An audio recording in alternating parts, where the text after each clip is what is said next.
My name is Ahmad Sarmast. I'm the founder and director of the Afghanistan National Institute of Music, the only school that I established in Afghanistan in 2010, and the school that flew after the return of the Taliban and relocated in Portugal, from where we're now operating.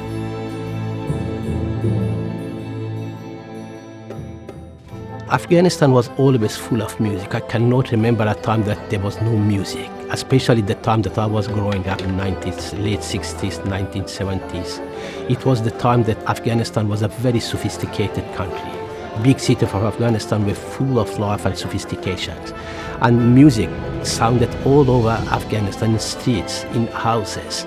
Diverse type of music, Afghan classical, Afghan folk music, music from Bollywood, music from Iran, even music from such a places like United States, Germany, and musicians were traveling from all over the world to collaborate with Afghan musicians. So that's why when I went back to Afghanistan, I wanted to rebuild that Afghanistan, which I witnessed. I wanted to give that Afghanistan and to return that Afghanistan back to the new generation of Afghans, a place which was created equality and at the same time was embracing diversity. Today, the Afghanistan is not the one that I remember, full of music. Today, Afghanistan is totally a silent nation. People of Afghanistan are deprived all their music rights. The identity of Afghanistan and Afghan people is currently under threat.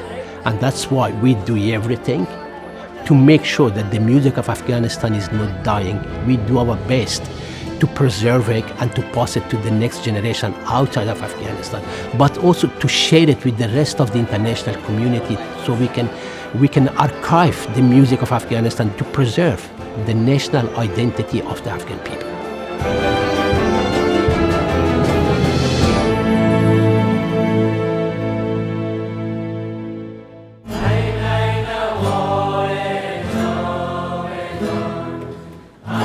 Today, these young people, they are not just playing music, but they're the voice of millions forced into silence.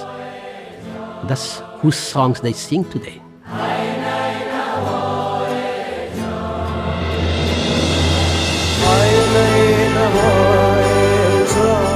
These young musicians are a symbol of hope, resistance, inclusivity, and an Afghanistan that we dream all of.